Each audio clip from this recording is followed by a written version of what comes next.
உங்கள் ஸ்ரீ வெங்கடேஸ்வரா பக்தி சேனலில் அகிலாண்ட கோட்டி பிரம்மாண்ட நாயகா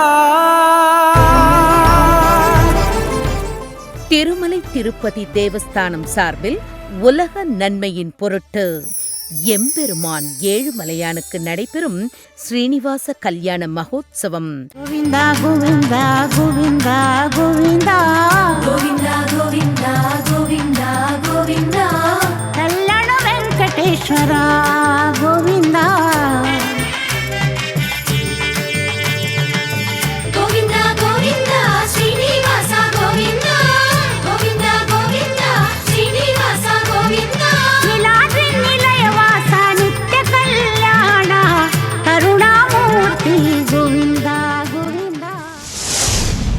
ஸ்ரீனிவாச கல்யாண மகோத்சவம் ஏப்ரல் மாதம் 16ஆம் தேதி மாலை 7 மணிக்கு சென்னை தீவுத்திடல் மைதானத்தில் நடைபெற உள்ளது. அனுமதி இலவசம். அனைவரும் வருக, இறையருள் பெறுக.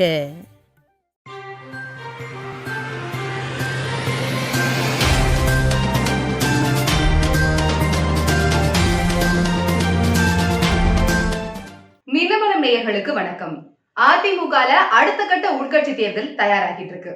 இந்த நேரத்துல நிர்வாகிகள் யார் பக்கம், எடப்பாடி பழனிசாமி பக்கமா, ஓ பன்னீர்செல்வம் பக்கமா அப்படிங்கிற போட்டி நடந்துகிட்டு இருக்கு.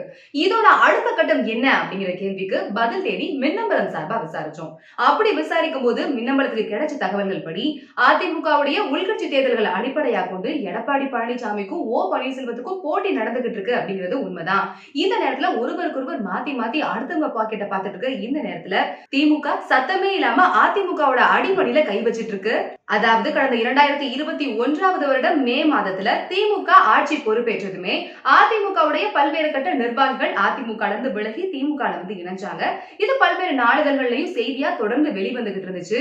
ஆனா இப்ப நடக்கிற இந்த அடிமடி ஆபரேஷன் அப்படிங்கிறது எந்த செய்தித்தாள்லயும் இதுவரைய வெளிவரல, வெளிவரவும் வராது. அதுக்கு என்ன காரணம் அப்படின்னு பார்க்கும்போது ஒரு மாவட்டத்திலயோ இல்ல ஒரு தொகுதியிலயோ ஏற்கனவே மக்களுக்கு தெரிஞ்ச ஒரு பெரிய நிர்வாகியா இருக்கும் போதோ அல்லது மக்களால் தேர்ந்தெடுக்கப்பட்ட ஒரு பிரதிநிதியா இருக்கிற பட்சத்திலயோ அவங்க அதிமுக இருந்து வெளியேறி திமுக இணையும் போது செய்தி வந்து இப்ப வெளியே பெருசாகுது, செய்தித்தாள்கள் எல்லாம் வருது. ஆனா சென்னையில அமைச்சர் சேகர் பாபு தொடங்கியிருக்கிற இந்த அடிமடி ஆபரேஷன் அப்படிங்கிறது அதுல இருந்து கொஞ்சம் வித்தியாசமானது.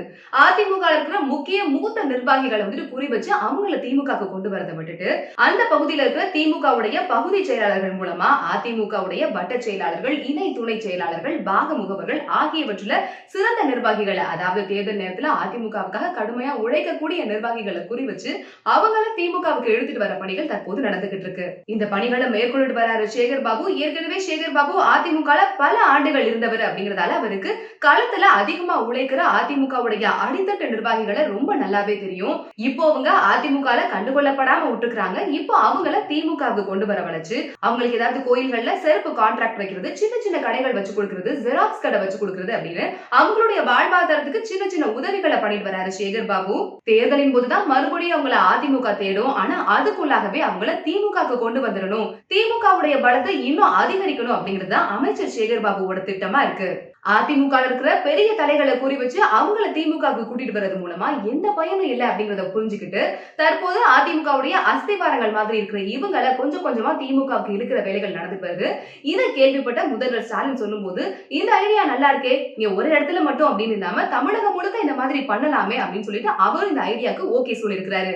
அதிமுகவுடைய பெரிய பெரிய புலிகளை திமுகவுக்கு கூட்டிட்டு வந்து அவங்களுக்கு பெரிய பதவிகள் கொடுக்கறத விட இப்படி அதிமுகவுடைய அடித்தட்டு வலிமைகளா இருக்கிற மாதிரி சின்ன சின்ன நிர்வாகிகளை திமுக கொண்டு வரதை பத்தி தமிழகம் முழுவதும் செய்ய சொல்லி இப்ப மாவட்ட செயலாளர்களுக்கு உத்தரவு பறந்திருக்கு.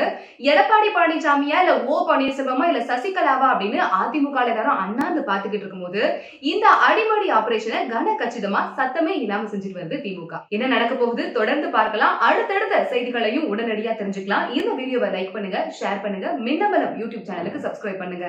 லைக் பண்ணுங்க, ஷேர் பண்ணுங்க, கீழே கமெண்ட் பண்ணுங்க, மின்னம்பலம் யூடியூப் சேனலை சப்ஸ்கிரைப் பண்ணுங்க.